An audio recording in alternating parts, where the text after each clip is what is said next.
Welcome to the Illuminating Primary Care Podcast, a general practice podcast brought to you by Menlo Park Recruitment. Hi guys, and welcome back to another episode of the Illuminating Primary Care Podcast. You are joined by your host, Jasmine Kaur, a nursing and allied health recruitment specialist, and Rohan Fletcher, also another recruitment specialist for nursing and allied health positions within primary care. Yep. And in today's episode, we're talking all things physician associate related. So if you're a newly qualified PA, a student PA, an experienced PA, or even a practice seeking to recruit a physician associate, definitely stay tuned. So we've got some exciting topics to discuss. So I think one of the most common questions that I'm asked is, what does a day look like for a physician associate within primary care?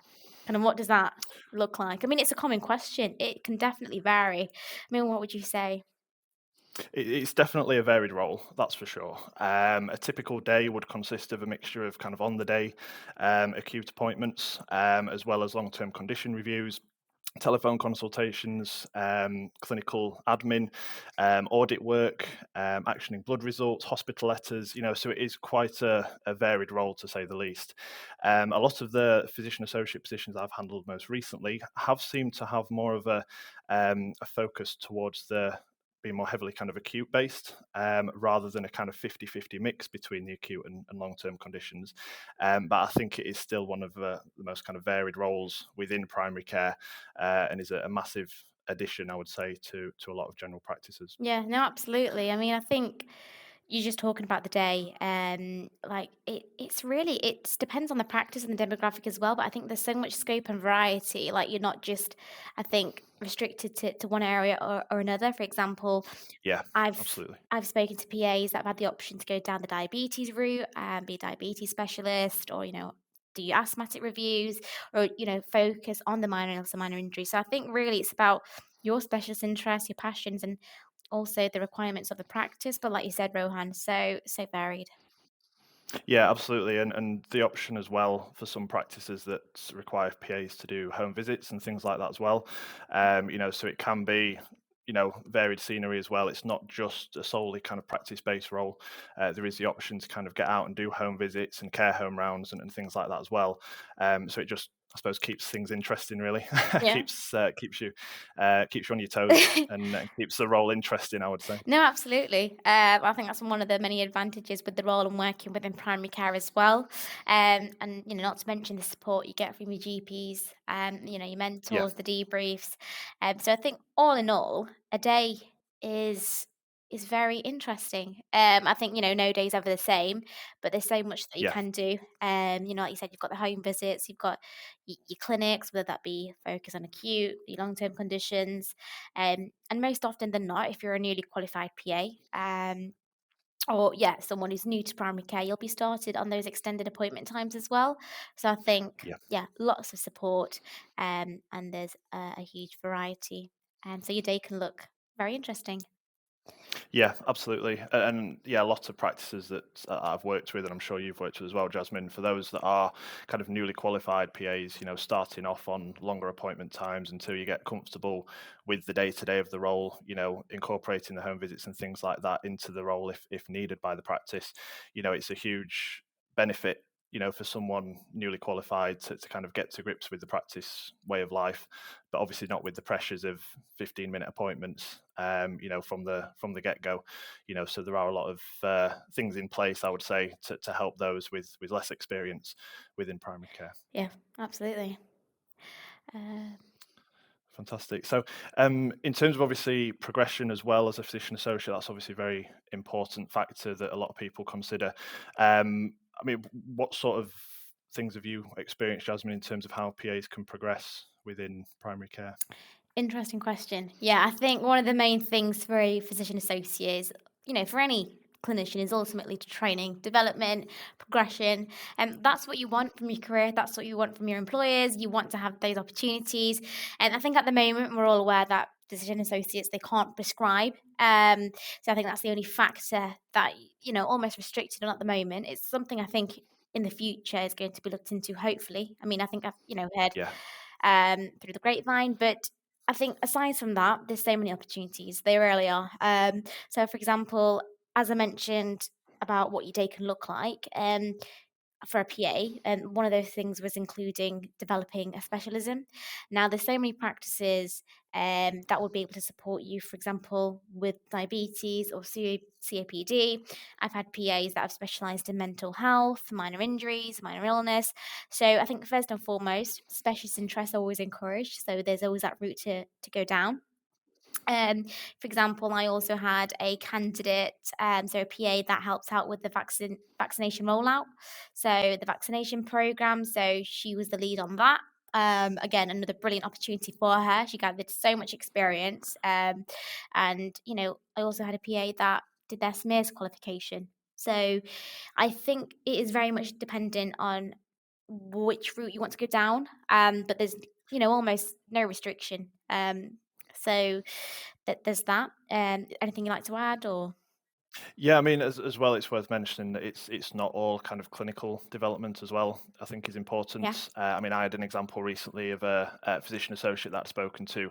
She's about 4 or 5 years qualified now, and she's currently an associate partner at a current practice as well. Wow. So, there is the option for kind of managerial and kind of as I say, kind of partnership opportunities as well for PAs. I mean, it is very rare at the moment. It may be something that becomes more common further down the line.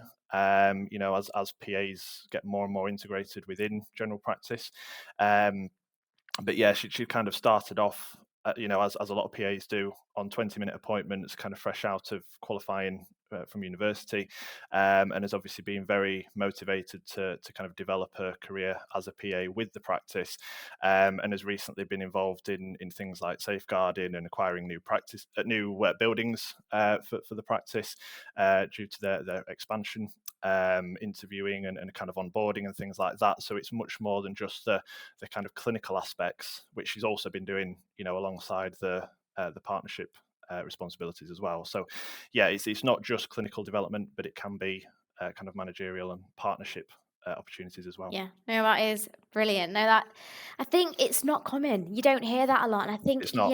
it's so important to bring that awareness. I think it depends on your incentive, your drive, and your experience. What those opportunities are available, and they are Yeah, out there. So, no, that's amazing to see how that candidate has progressed into that role, and hopefully, yeah, going to become more common. And also talking about training and development, I was speaking to a candidate that was, solely seeing children. So I think within primary care, I think, we can't deny there's that scope to see your children and your adults, so, your yeah, pediatrics, yeah, the whole age range. So, again, not restricted. You've got that variety, but I love the fact that you mentioned the management aspects and how there is yeah.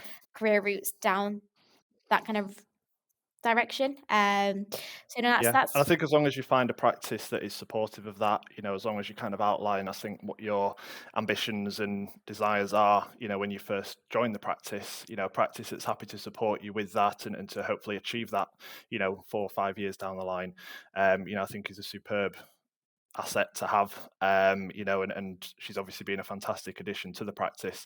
So it seems so far from what I've spoken to about that it's a win-win from both sides, yeah. which is fantastic. No, absolutely. And another thing is like one question that I get asked is what to look out for in a practice or a PCN. Kind of what do you think is going to make an employer stand out essentially to a candidate? What are they looking out for? What's going to benefit them? What do you think? I think from the conversations I've had with a lot of PAs now, I think one of the most popular questions I'm asked is whether or not the practice already has PAs or has worked with PAs in the past. I think with physician associates being still quite a new addition to primary care, Mm, in comparison to some of the other clinical roles, not every practice has had experience with them. And I think sometimes, PAs do want to have that awareness as to whether the practice knows how to best utilize a PA. mm, Some practices that I've worked with have had PAs for 7, 8, 9 years now, which is yeah. fantastic. And they've got more than one. They've kind of obviously got on very well at the practice, and the practice obviously values them and the contribution to the team. So they've obviously been very successful, but then there's other practices that have never utilised the PA.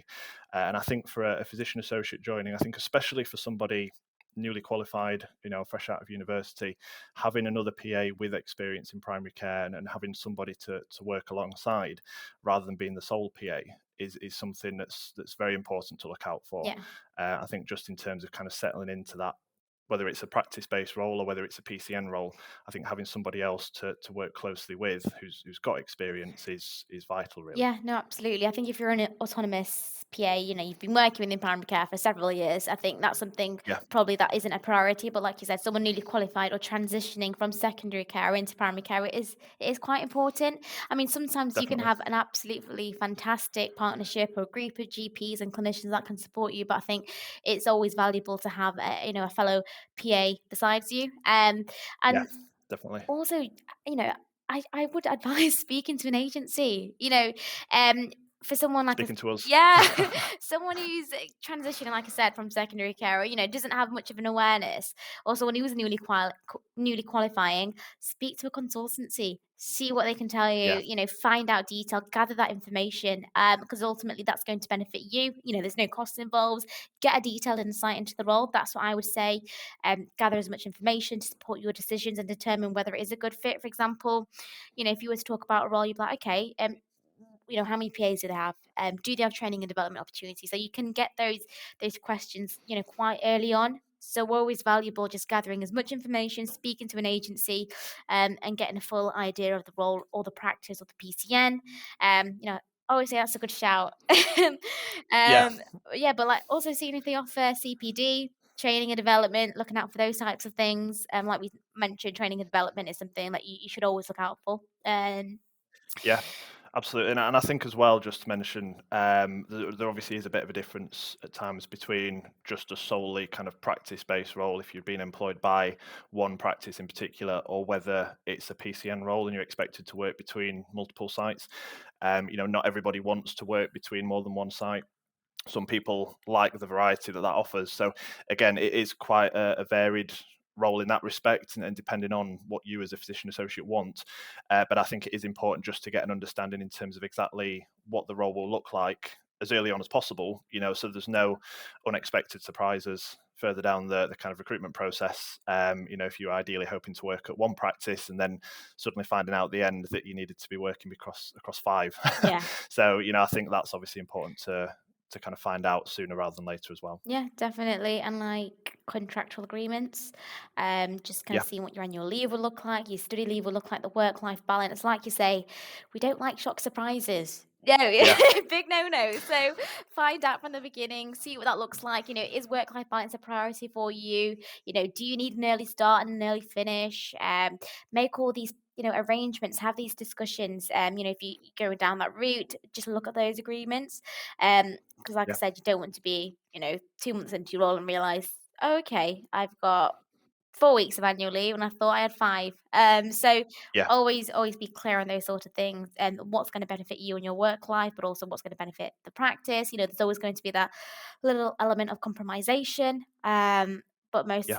in most cases, practices can be very accommodating, and vice versa. I know a lot of candidates are happy to go above and beyond. So just check out for those details.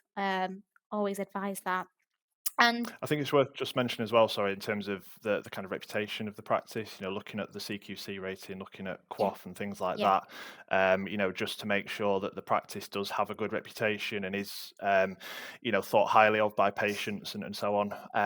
Because sometimes, I think you mentioned when we spoke earlier, Jasmine, you'd had an example where a practice was rated CQC requiring improvement, but it was just due to a few kind of admin issues at their end, which were soon resolved. yeah, So just because a practice has a CQC rating that might not be good or excellent, it doesn't always mean that it's, a write-off. the worst place in the world to work. Yeah, no, exactly. That is yeah, a really good point actually. So I was working with a brilliant practice and they had a CQC inspection. It was requires improvement. Kind of delved into the details as to why. And they literally said some paperwork just wasn't available at that time. Very, Yeah, very minor issue. Are they still, a practice that can offer you training development? Absolutely. Are they a practice that can encourage specialisms? 100%. So if it requires improvement or there are those minor details, look at the CQC report and actually understand why. Because yeah, you don't want to look at it, think requires improvement, right? That's it, I'm out. I think Yeah, do your research, like I say, gather information, talk to an agency, talk to a consultancy before, but also, yeah, just looking at the cough ratings, just see how they're doing and whether you're up for a challenge. For example, if they're on the lower end with cough, if they requires improvement, are you a PA that's up for a challenge, that's, wanting to yeah, join that type of environment? Because everyone's different and some people are, some people aren't. So yeah, really good point. yeah. Absolutely. And I think just to kind of mention finally as well, we can offer all this information, for any PAs listening that are interested in exploring new opportunities. We as a consultancy, Jasmine and I, we can offer all this information in one phone call. Yeah. Providing as much upfront detail as possible about the practice and about the role, the workload, as we mentioned already, the kind of package overall, and just give you a really clear overview and insight into exactly what to expect, prior to walking through the doors for an informal meeting or an interview or anything like that. Yeah, no, of course. And I think, vice versa for practices. Like we said, a lot of practices know about PAs. A lot of practices are utilizing the benefits a physician associate can bring to their patient, to their patients and the local community. But there's also some that don't. So I think there's that bit of a, Yeah, a communication barrier. So if you are a practice looking to recruit and you don't really know where to start, or you don't know how a PA is going to benefit your workforce, or help support with the demand, then more than happy to kind of go through that with you, because like I think we both know, we think PAs, we know physician associates can be invaluable members of a multidisciplinary yeah, team. So it's always worth just having a chat to see how they could help benefit your practice. Um, you know, they can see long-term conditions, they have the scope to deal with the acute on the day appointment. So yeah, more than happy to talk you through the benefits and how a PA could add to your team as well. yeah. Fantastic. And I suppose just leading on from that, it's obviously important to make yourself stand out, when you are applying to roles in primary care. Are there any kind of tips or advice you can think of that would be worth mentioning for anybody looking at an opportunity in primary care? Very good point. Yes, I do have a few tips up my sleeve. So one thing I would say is preparation. Like I think I've gone on about this, but preparation. Yeah. Just look at the role. Speak to an agency, look at the website. It's doing all of that, looking at a job description, a person specification, seeing if it's in line with what you're looking for. And if it is, almost align your personal statement with the expectations of the role and the practice's visions or the PCN's vision. If you look at it and you think, yeah, not really the direction I want to go in, then you saved yourself a headache and going down applying. So yeah, preparation is key. There's also some CV tips that I would add. Rohan, I'll let you take the lead on the CV tips. What would you say? Yeah, so I think in terms of kind of highlighting the most relevant experience, I think even if you are, I suppose, first of all, a kind of newly qualified physician associate, I think highlighting on your CV, what you've done in your placements within primary care as a student is very important. If you are more experienced PA and you've got a background in primary care, or even if it's secondary care background, just kind of outlining all that experience as clearly as possible on your CV, highlighting the duties and responsibilities that you've had, and kind of give a potential employer a really thorough kind of overview in terms of what you can do and what you have had experience seeing in the past. For example, I worked with a physician associate last year who she'd been, I think, 12 years experience all within secondary care. But she went into a lot of detail on the CV and kind of outlined all the roles and responsibilities she'd had in that time, and secured herself a fantastic role within primary care based on the experience that she'd had. So, I think whether you're an experienced PA or a newly qualified PA, there's always things you can put in your CV and certain ways you can kind of shape your CV to best reflect the experience you've had, even if it is just kind of placements in primary care settings. No, absolutely. And I think, it shouldn't be an oversight. If you've done a 6 weeks placement in primary care, go into it. Do a few bullet Yeah, points, outline what you were seeing, whether you're running your own clinics. Always valuable to add that, and something that employers do look out for. And as I think, I don't know whether it's obvious, but as obvious as it may sound, punctuality. If you've yeah, got a an interview arranged, if you've got a visit arranged, show up 5 minutes early. Punctuality is always Absolutely. desirable. I think, it shows that you're keen, it shows an awareness, it shows that you're there, you're ready. Late arrivals aren't always the best first impressions. And know who you're meeting with as well. So, whether you're meeting with the GP partner, whether you're meeting with the practice manager, again, I think it all boils down to preparation, my favorite word. um, Absolutely, yeah. I think you only get one chance to mhm, make a first impression, and you need to be punctual. You need to be dressing smartly as well. yeah. I think we always advise informal meetings prior to kind of formal interviews, just to give a kind of good feel of the practice, Yeah. and meet with a member of the practice team on an informal basis initially, just to kind of, I suppose, relax you initially, and then when you do go for the interview, you're kind of more prepared, and know what to expect. But I think even for those informal meetings, still dress smartly. Don't be turning up in jeans and trainers and a hoodie. Turn up in smart trousers and a shirt and so on. And really make sure you do make a good first impression. Yeah, because they are lasting. And it's not Yeah. saying go out and buy a bow tie, but it's Yeah, just, yeah. it is just. I mean, that would be a real effort, but it is just being kind of smart, casual, and making sure you're making yourself presentable. Yeah. So yeah, and I think just thank the interviewers as well after a visit or an interview. Again, it's about having that lasting impression, and it's always nice, even if you aren't successful. You've thanked them for the time, which I think is always appreciated as well. But you can head over to our website for a few articles on interview tips, interview preparation, CV tips, and some really, really great articles, and that go into a lot more detail. So I definitely advise checking those out. We'll put the link to our website in the caption for this podcast.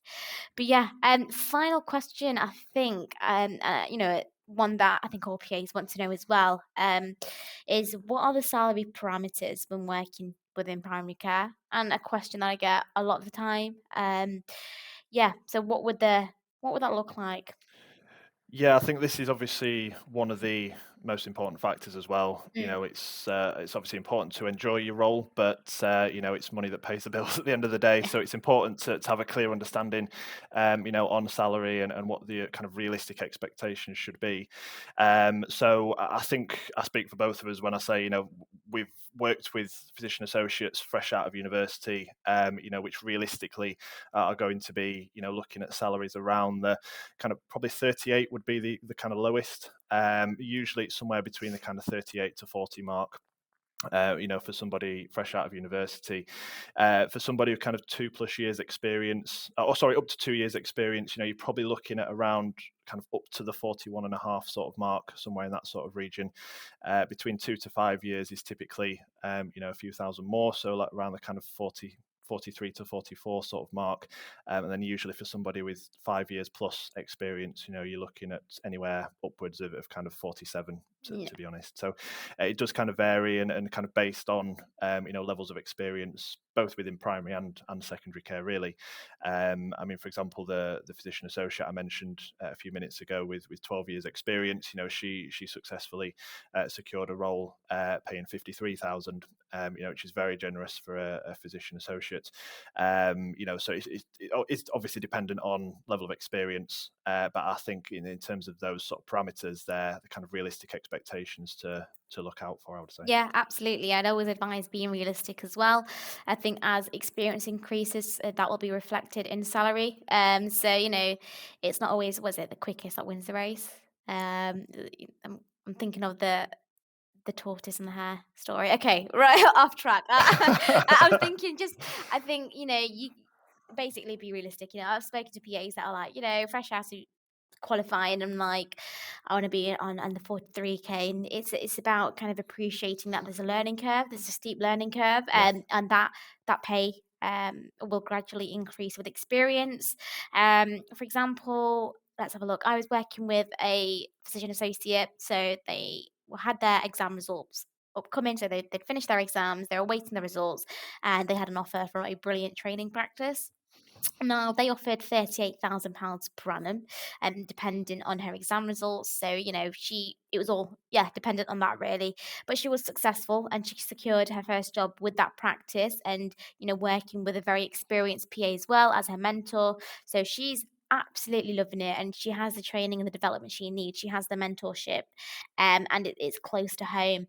But also, to put things into perspective, she had another offer from a practice a little bit further away, but they were offering £40,000 per annum, and they had no PAs.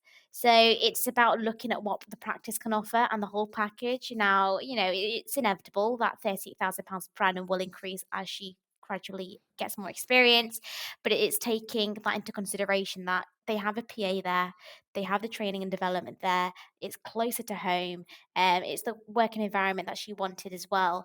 So, it doesn't always boil down to the highest salary, the highest offer. I think there's so many Yeah. factors to consider because ultimately you can't put a price on good training and development and a good team. So yeah, just some things, a bit of food for thought really there.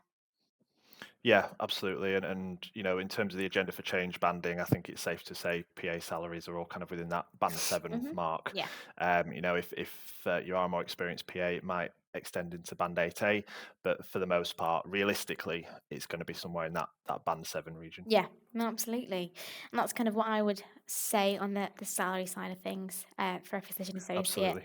Um, but no, that's been very insightful. I mean, hopefully you found that beneficial, talking about, all things physician associate related. I mean, if there are any more questions, if you want to read up on a few articles that we've got, definitely head over to our website as well.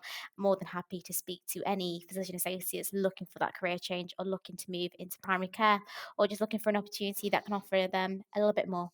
Um, so yeah. Absolutely. Yeah. As I say, if any PAs are listening, then make sure to get in touch.